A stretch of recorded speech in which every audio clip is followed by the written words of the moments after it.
अच्छा बेटा, तो आज हम पढ़ने वाले हैं केमिकल प्रॉपर्टीज। अच्छा, केमिकल प्रॉपर्टीज किसकी हम पढ़ने जा रहे हैं? केमिकल प्रॉपर्टीज हम सोडियम कार्बोनेट की पढ़ने जा रहे हैं। एक चीज तो ये कि Na2CO3, इसका नाम याद रखिएगा, वॉशिंग सोडा। इसका नाम क्या है? Washing soda. ठीक है। अच्छा, Na2CO3.10H2O ये है वॉशिंग सोडा। इसी तरह Na2CO3, इससे कहते हैं हम सोडा ऐश। ठीक है। इसी तरीके से आता है NaHCO3, इसे हम कहते हैं बेकिंग सोडा। खाने का जो सोडा होता है ना, इसे हम कहते हैं बेकिंग सोडा। ठीक है। क्या? नहीं, इसे हम कहते हैं बेटा बेकिंग सोडा। और एक और चीज़ है मेरे पास, NaOH। ये मतलब आउट ऑफ द बॉक्स है, लेकिन मैं चूंकि सारे सोडास का जिक्र कर रहा था तो मैंने इसको भी ले लिया है। इसे कहते हैं हम कॉस्टिक सोडा। ठीक है। तो ये नाम याद रखिएगा सारे। साथ साथ स्क्रीनशॉट लेते रहिएगा, क्योंकि मैं एंड नोट का इस्तेमाल नहीं कर रहा कि मैं आप लोगों को PDF दूं इसकी। ये PDF पर नहीं आएगा। ठीक है। बस इसका स्क्रीनशॉट ले लें, अपने पास सेव कर लें। जब मैं PDF दूंगा तो जहां तक PDF में चीज़ें शामिल होंगी वहां से इसको आगे कंटिन्यू कर दीजिएगा, जो भी आपको इन्फॉर्मेशन दे रहा हूँ। स्क्रीनशॉट ले लें जल्दी से, फिर आगे चलूंगा। इरेज कर दूंगा ये सारी चीज़ें। जी सर, ले लिए। ओके। ग्रुप पे शेयर कर दीजिएगा स्क्रीनशॉट्स। Okay sir. अच्छा, अब केमिकल प्रॉपर्टीज हम देख रहे हैं Na2CO3 की। तो सबसे पहले रिएक्शन विद एसिड्स। एसिड्स के साथ इसका रिएक्शन हो रहा है। बेटा एक बात याद रखना, यहाँ पर मैं की पॉइंट लिख रहा हूँ इसके लिए। Carbonate always produce CO2 H2O when reacts with acid। दुनिया के किसी भी एसिड से रिएक्ट करा दें आप, दुनिया के किसी, ये तो मैंने शायद ज्यादा बोल दिया, किसी भी एसिड के साथ जिसका रिएक्शन कार्बोनेट के साथ हो सकता हो, उसका रिएक्शन आप जब भी कराएंगे कार्बोनेट के साथ, तो आपके पास दो चीजें लाजमी बनेगी बेटा। एक होगा CO2 कार्बन डाइऑक्साइड, और दूसरी चीज होगी वाटर। आप लोगों ने 9 क्लास में कार्बन इसका प्रैक्टिकल भी किया है। कार्बन डाइऑक्साइड गैस प्रिपेयर की होगी 9 क्लास में, प्रैक्टिकल था आपका। तो उसमें भी आपने एक कार्बोनेट का ही इस्तेमाल किया था। वहां पर आपने कैल्शियम कार्बोनेट का इस्तेमाल किया था और HCl कॉन्सेंट्रेटेड उसके ऊपर डाल के रिएक्शन कराया था। नतीजे में कार्बन डाइऑक्साइड गैस प्रोड्यूस हो गई थी।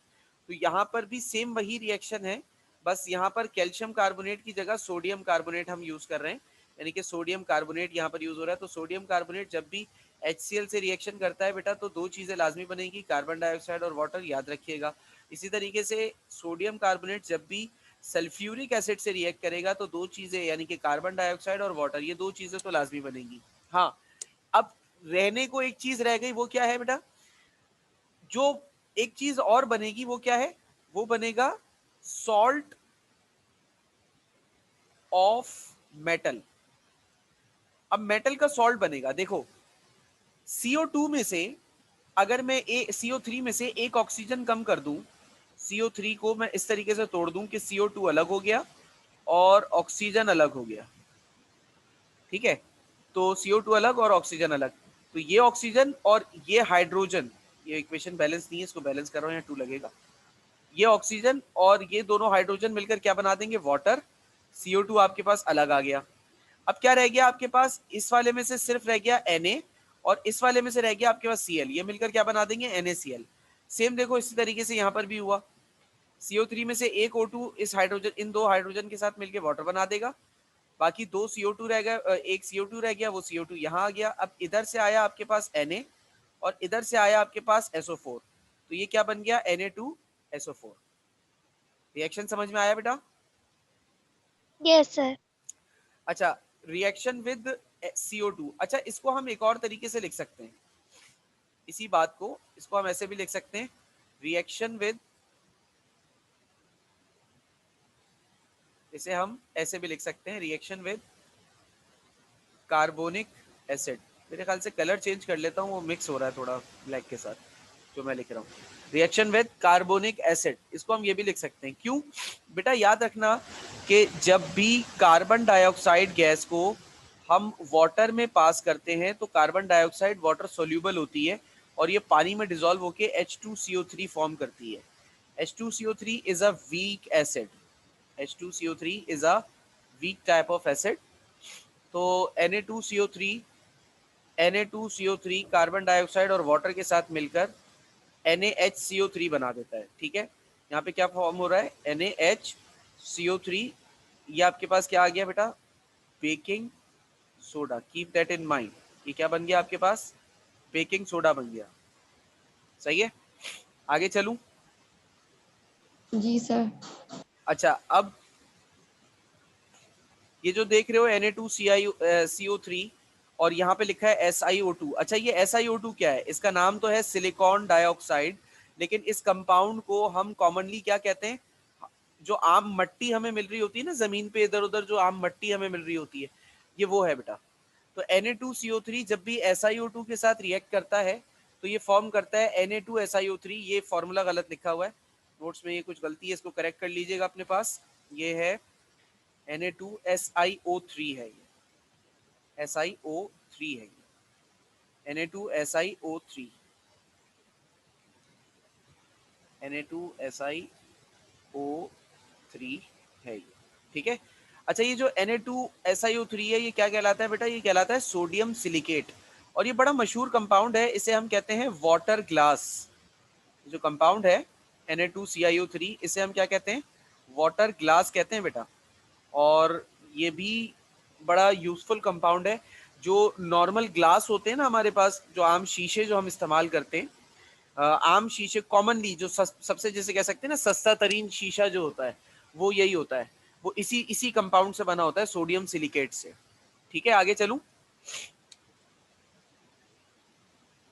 Yes, sir. जी सर।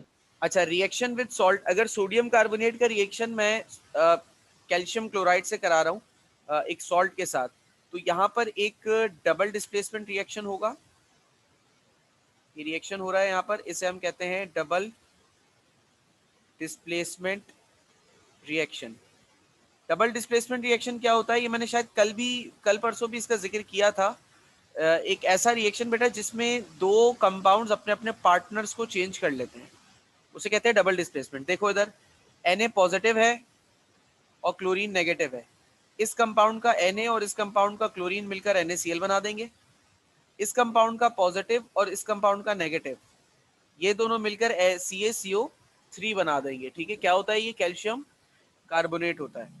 आगे चलते हैं, रिएक्शन विद वाटर, अगर सोडियम कार्बोनेट को वाटर में डिसॉल्व किया जाए। अच्छा, ये रिएक्शन इतना अच्छा नहीं होता, बिकॉज रीजन लिख देता हूं, carbonates are sparingly soluble in water. Sparingly soluble in water, sparingly का मतलब होता है मुश्किल से डिसॉल्व होते हैं, यानी कि पानी के अंदर ये इतनी आसानी से डिसॉल्व नहीं होते। जब ये पानी के अंदर इतनी आसानी से डिसॉल्व नहीं होते तो ये कंपाउंड भी इतनी आसानी से फॉर्म नहीं करते। अलबत्ता होता क्या है कि जब सोडियम कार्बोनेट वाटर के साथ रिएक्ट करता है बेटा, तो कार्बोनिक एसिड प्रोड्यूस होता है H2CO3, यहाँ पर जिक्र किया हुआ है हमने इसका, और साथ में NaOH प्रोड्यूस होता है जिसे हम कहते हैं नॉर्मली कॉस्टिक सोडा। ठीक है, आखिरी आ जाओ, तो ये भी एक डबल डिस्प्लेसमेंट रिएक्शन है, जैसे यहाँ पर हुआ था रिएक्शन विद सॉल्ट या रिएक्शन विद MgSO4। ये दोनों रिएक्शन एक ही बात है, मतलब आप चाहें तो ये जो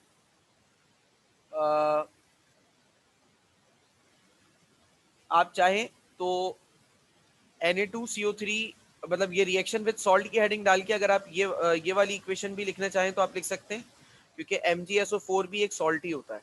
ठीक है, तो ये और Na2CO3 रिएक्ट करेंगे तो ये चीजें बनेंगी। तो आप इन दोनों को एक ही शुमार कर लें, अलग अलग नहीं है, इसलिए मैं इनको एक्सप्लेन भी नहीं कर रहा। ठीक है, कोई सवाल अभी तक? No sir. No, sir. ठीक है, स्क्रीनशॉट ले लीजिए। ले लिया सर। ठीक है, आगे चल रहे हैं। अब आ जाइए इसकी यूजेस पे। It is use in the manufacturing of glass, glass बनाने में इस्तेमाल करते हैं। वाटर ग्लास इसका जिक्र हो गया। इनेमल्स पेंट्स में यूज होता है बेटा, ये सोप इंडस्ट्री में यूज होता है।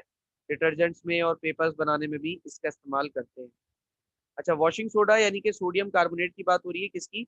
Na2CO3.10H2O। याद रखना बेटा, 10H2O होगा तो ये वॉशिंग सोडा है, अगर ये 10H2O नहीं होगा तो ये वॉशिंग सोडा नहीं है।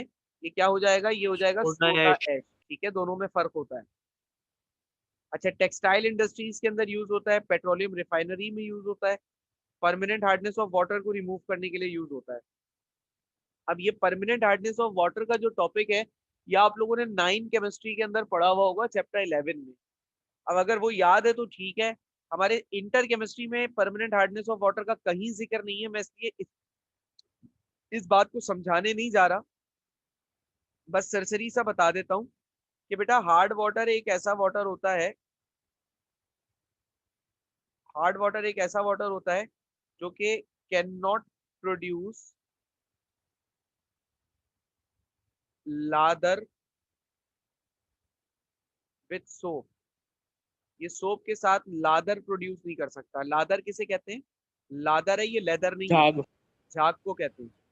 हार्ड वाटर एक ऐसा पानी होता है, जैसे समंदर का पानी होता है ना, समंदर के पानी में आप साबुन से झाग नहीं बना सकते, क्योंकि समंदर का पानी हार्ड वाटर होता है।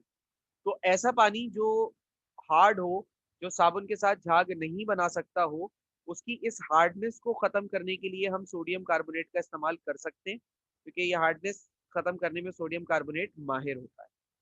ठीक है। It is use in smelting of iron with high hardness content. Of नहीं आएगा यहाँ पर। स्मेल्टिंग ऑफ आयरन में यूज होता है जब हम जैसे एक ओर है मेरे पास, ओर क्या होती है? और बेटा जमीन के नीचे से हासिल होने वाला एक ऐसा मिनरल होता है जिसमें से हम मेटल्स को हासिल करते हैं। जैसे कि देखो, मेरे पास ये एक और निकाली मैंने जिसके अंदर Fe2O3 है। अब Fe2O3 मेरे इसमें से मैं निकालूंगा आयरन, लेकिन इसके साथ क्या होती है? अदर इम्प्यूरिटीज होती है, जैसे सिलिकॉन होगा, सिलिकॉन डाइऑक्साइड हो गया, कैल्शियम कार्बोनेट हो गया, इस तरह की इम्प्यूरिटीज होती है। तो इसमें से आयरन को निकालने के लिए ना, स्मेल्टिंग ऑफ आयरन का मतलब होता है आयरन को इन सब चीजों से अलग करने का मकसद है। ठीक है ना, आयरन को इन सब चीजों से अलग करना स्मेल्टिंग ऑफ आयरन कहलाता है। ठीक है ना, क्लियर है? Yes sir. अभी तक कोई सवाल या कंफ्यूजन?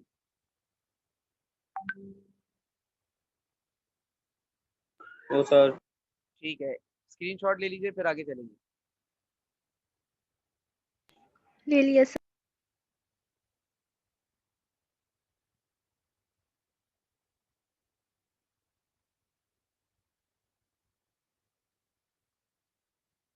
अच्छा, जिप्सम क्या होता है? जिप्सम एक खास किस्म का पत्थर होता है जो कि जिसका फॉर्मूला होता है ये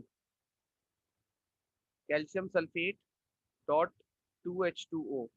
इसका नाम क्या होता है?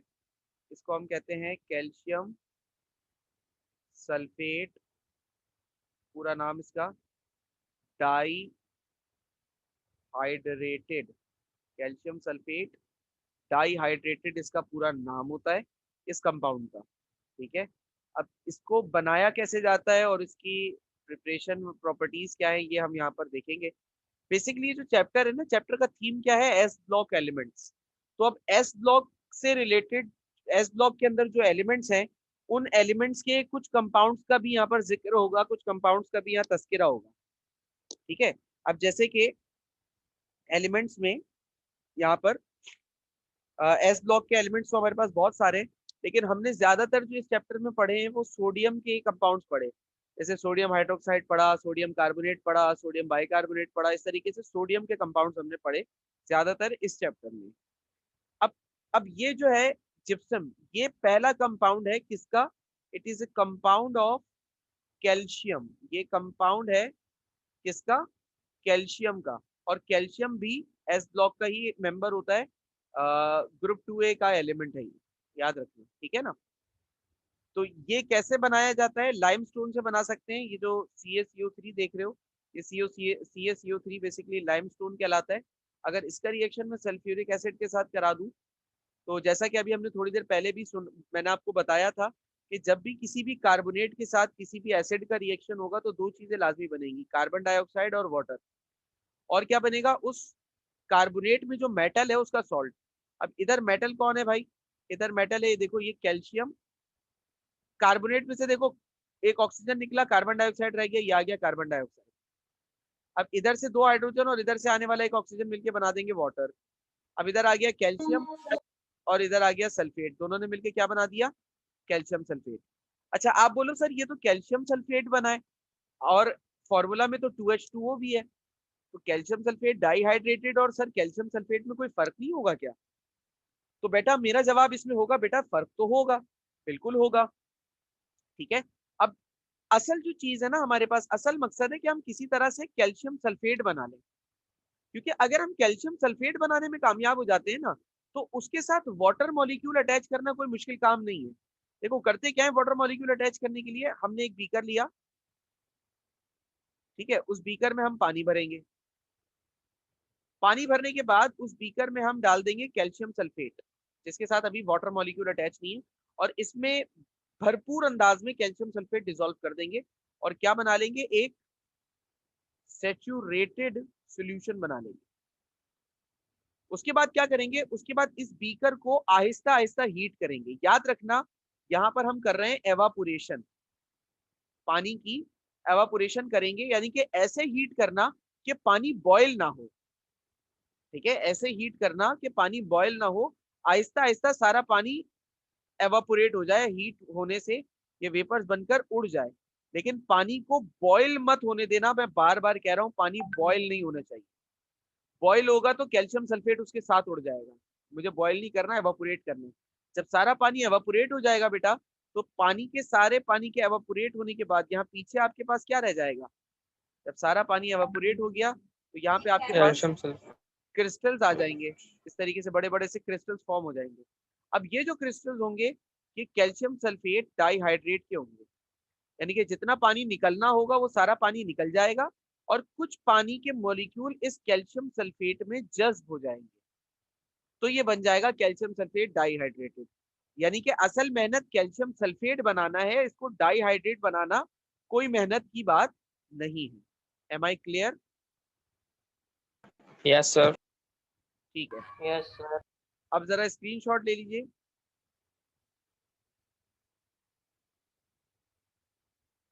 यस सर, डन ले सर। लिया। हो गया सर। ठीक है, अब आ जाते हैं प्रॉपर्टीज पर। कैल्शियम सल्फेट की प्रॉपर्टीज को डिस्कस कर लेते हैं और इसके कुछ यूजेस देख लेते हैं। It is sparingly soluble solid, मतलब पानी के अंदर ये इतना ज्यादा डिसॉल्व नहीं होता, और अगर इसको पानी में डिसॉल्व कर दिया जाए तो ये क्या करता है, पानी के अंदर परमानेंट हार्डनेस प्रोड्यूस कर देता है। पानी के अंदर क्या करता है ये, परमानेंट हार्डनेस प्रोड्यूस कर देता है। ठीक है, पानी के अंदर परमानेंट हार्डनेस हमेशा याद रखना दो आइंस की वजह से होती है, कैल्शियम पॉजिटिव आइंस और मैग्नीशियम पॉजिटिव आइंस। अगर पानी में ये दो आइंस मौजूद हैं तो पानी आपका परमानेंट हार्ड हो जाएगा, यानी कि पानी के अंदर झाग बनना बंद हो जाएगा। अब आ जाओ, it's solubility increases with the increase in temperature up to 40 degrees and then fall down with the rise of temperature। यानी कि अगर मैं इस कैल्शियम सल्फेट को पानी में डिसॉल्व करना चाह रहा हूं तो मुझे एक चीज, अच्छा कैल्शियम सल्फेट कौन सा, डाइहाइड्रेट वाला, मुझे एक चीज का ख्याल रखना है कि हीट में इतना करूं कि पानी का टेम्परेचर 40 से ऊपर ना जाए, क्योंकि अगर इसका टेम्परेचर 40 से ऊपर गया तो मिसाल के तौर पे 40 डिग्रीज तक मैंने इसके अंदर 30 ग्राम ये डिसॉल्व कर दिया था कैल्शियम सल्फेट। जैसे ही टेम्परेचर 40 से ऊपर जाएगा इसकी सॉल्युबिलिटी 30 से कम होकर मिसाल के तौर पे हो गई 20, तो जो 10 ग्राम होगा ना वो यहाँ सॉलिड फॉर्म में दोबारा वापस आ जाएगा। समझ गए? Yes sir. अच्छा, when calcium sulfate is crystallized from reaction mixture it forms dihydrate। ये मैंने अभी समझा दिया आप लोगों को कि ये कैल्शियम सल्फेट डाइहाइड्रेट कैसे होता है। अच्छा, ये एक बड़ा इंपॉर्टेंट पॉइंट है जो आपने समझना है, और इसको ना अक्सर हमारे पेपर में इससे रिलेटेड क्वेश्चन आ जाता है कि प्लास्टर ऑफ पेरिस कैसे बना या किस तरीके से। अच्छा, अगर मैं जिप्सम को, ठीक है ना। जिप्सम किसे कहते हैं? जिप्सम कहते हैं कैल्शियम सल्फेट डाईहाइड्रेटेड को कहते हैं जिप्सम। अगर मैं इस जिप्सम को 100 डिग्री सेल्सियस पर हीट करता हूं तो इस जिप्सम में से वाटर के कुछ मॉलिक्यूल्स एवापोरेट हो जाते हैं। कुछ होते हैं, सारे नहीं होते।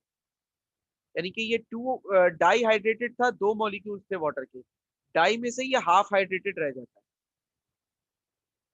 ठीक है। और इस कंपाउंड का नाम होता है calcium sulphate hemihydrate. Calcium sulphate hemihydrate. और ये कंपाउंड बेटा कहलाता है, बड़ा मशहूर जमाना कंपाउंड है और आमतौर पे हम अपने रोजमर्रा की जिंदगी में इसका बड़ा इस्तेमाल कर रहे होते हैं, प्लास्टर ऑफ पेरिस। ये है प्लास्टर ऑफ पेरिस, इसे कहते हैं।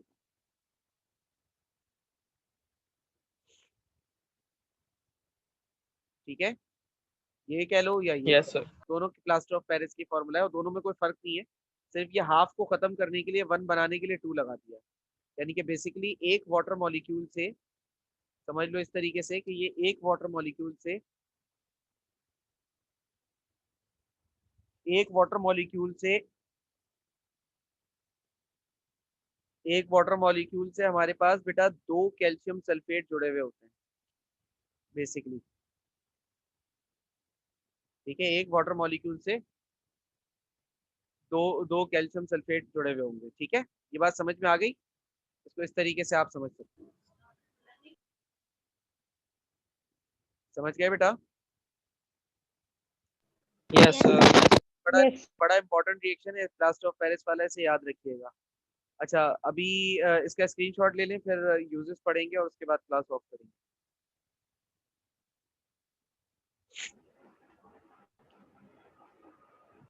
ले लिया? Yes, Yes, sir. sir. Yes, sir. अच्छा, अब देखो यूजेस पर आ जाओ तो it is use in making black board chalk. जमाना कदीम का इस्तेमाल है बेटा। अब तो खैर आपको पता है कि ब्लैक बोर्ड का दौर ही नहीं रहा, तो ब्लैक बोर्ड चौक का इतना कोई खास यूज भी नहीं होगा। तो ब्लैक बोर्ड चौक बनाने में जमाना कदीम में इसका इस्तेमाल होता था। उसके अलावा सीमेंट बनाने में इसका इस्तेमाल आज भी होता है। सीमेंट बनाने में इसका इस्तेमाल आज भी होता है, क्योंकि आपको पता है कि प्लास्टर ऑफ पेरिस इसी से ही बनता है ना। तो प्लास्टर ऑफ पेरिस भी तो एक ऐसा ही कंपाउंड होता है ना, जो कि आपके पास स्टिक करने के लिए, चीजों को जोड़ने के लिए, हार्डनेस देने के लिए इस्तेमाल किया जाता है प्लास्टर ऑफ पेरिस का। तो सीमेंट का भी क्या मकसद होता है?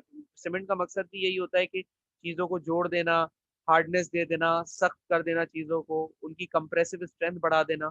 यही तो है सीमेंट का इस्तेमाल भी। तो चूंकि ये प्लास्टर ऑफ पेरिस बनाता है, तो plaster of Paris is the derivative of gypsum. हम ये कह सकते हैं कि जिप्सम से प्लास्टर ऑफ पेरिस बना, तो जिप्सम से हम इस तरह से के कंपाउंड्स बना सकते हैं, जैसे प्लास्टर ऑफ पेरिस होता है, जैसे सीमेंट होती है। ठीक है, क्लियर है बात?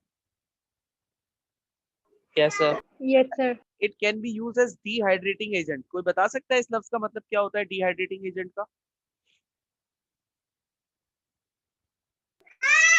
So, मतलब वाटर को वो कर लेना, हटा देना. हाँ, इसका मतलब होता है टू रिमूव। डिहाइड्रेटिंग एजेंट का मतलब क्या होता है? डिहाइड्रेटिंग एजेंट का मतलब होता है to remove water molecule, water molecule को रिमूव करना फ्रॉम अ सब्सटेंस। किसी सब्सटेंस में से वाटर मॉलिक्यूल को रिमूव कर देना डिहाइड्रेटिंग एजेंट का काम होता है। अच्छा, उसके अलावा it is use in fertilisers in agriculture. सही है, जो हमारे पास खाद होती है ना बेटा, फर्टिलाइजर कहते हैं खाद को। खाद के तौर पर ये इस्तेमाल होता है, खाद बनाने में इस्तेमाल होता है। खाद के तौर पर तो इस्तेमाल नहीं कहूंगा, खाद बनाने में इसका इस्तेमाल होता है जिप्सम का। ठीक है, तो आपने अलग, अगर किसी का थोड़ा बहुत भी प्लांटेशन से मतलब एक थोड़ी बहुत नॉलेज हो, तो आपको शायद पता होगा कि अलग अलग तरह की खाद आती है, sulphate, calcium, potassium, sodium, ammoniate, ammonium, इस तरह की अलग अलग तरह की खाद आती है। और वो किस तरह की खाद हमें किस फसल के लिए डालनी है, ये मतलब डिपेंड करता है बेसिकली। खाद भी जो है ना, वो ऐसा नहीं कि किसी भी फसल में उठा के किसी भी किस्म की खाद डाल दी, आर्टिफिशियल खाद। बाकी नेचुरल खाद जो आप देखते हैं कि अक्सर आप लोगों ने पार्क वार्क अगर कहीं बन रहा होता है तो आप देखते हैं कि गोबर ला के डाल देते हैं, तो वो जो गोबर होता है बेसिकली वो नेचुरल खाद का काम करता है। वो तो आप किसी भी फसल के लिए यूज कर सकते हैं, मसला नहीं है। लेकिन जो हम स्पेसिफाइड जो आर्टिफिशियल सिंथेटिक खाद का इस्तेमाल करते हैं, सिंथेटिक खाद जो है वो हर जैसे कह सकते हैं कि हर फसल के लिए एक स्पेशलाइज और स्पेसिफाइड होती है। क्लियर है? Yes, sir. sir. के बाद आ जाए, it is use for making statues and toys. इसका इस्तेमाल स्टेच्यूज और टॉयज बनाने में हो सकता है। अच्छा, ये भी लिंक आ रहा है बेटा कहाँ से, देखो प्लास्टर ऑफ पेरिस से लिंक आ रहा है इसका भी। यानी कि जो आर्टिफिशियल मॉन्यूमेंट्स होते हैं ना, जो आप जिन्हें आप कह सकते हैं कि मॉन्यूमेंट्स, उसमें क्या होता है कि हम पहले किसी भी कोई फॉर एग्जांपल कोई मॉन्यूमेंट बनाना चाहते हैं, कोई मूर्ति बनाना चाहते हैं, जैसे मूर्ति कहते हैं, हमने उसका एक खाका तैयार किया। उस खाके को तैयार कर कर हम उसके ऊपर प्लास्टर ऑफ पेरिस की एक कोटिंग करते हैं। अच्छा, ये क्योंकि ये जो खाका तैयार होता है ये तो मट्टी से तैयार होता है, मट्टी से इसको इसलिए तैयार करते हैं ताकि इसमें अगर कुछ अमेंडमेंट्स करनी है तो हम कर दें। बाद में मट्टी तो इतनी ज्यादा हार्डनेस प्रोवाइड नहीं करेगी ना, इतनी ज्यादा सख्त नहीं होगी। अगर कोई आप स्टैचू अपने हाथ में लो तो वो काफी सख्त होता है, तो वो जो सख्ती उसके अंदर डाली जाती है ना, वो इसी तरीके से डाली जाती है कि हम उसके बाद उस पर प्लास्टर ऑफ पेरिस यानी कि कैल्शियम सल्फेट जिप्सम का कोट करते हैं। और बाद मतलब जिप्सम का कोट करते हैं, बाद में उसको एक हमारे पास हाइड्रोजन टॉर्च मतलब एक टॉर्च होती है, जैसे वेल्डिंग टॉर्च होती है ना, उसके जरिए इसको फ्लेम मार के इसको हीट करते हैं। फ्लेम मारने से क्या होता है कि इस जिप्सम के अंदर जितना भी हमने वाटर यूज किया होता है वो वाटर सारा का सारा एवापोरेट हो जाता है। अब जिप्सम में से आप देख रहे हो कि जिप्सम में से जब वाटर एवापोरेट होता है तो क्या बनता है, प्लास्टर ऑफ पेरिस बनता है। और प्लास्टर ऑफ पेरिस अल्टीमेटली क्या होता है, हार्ड होता है। तो इस तरीके से मूर्तियां बनती है या स्टेच्यूज बनते हैं। समझ में आया? Yes, sir. कोई जी सवाल सर. बेटा? No, sir. No, sir. हाँ, ठीक है बेटा, इसका स्क्रीनशॉट ले लीजिए, बाकी बात इंशाल्लाह फिर आपसे नेक्स्ट क्लास में करेंगे। स्क्रीनशॉट ले लें। जी सर, ले लिया। हो गया. ठीक है बेटा। अच्छा, कल की एक्स्ट्रा क्लास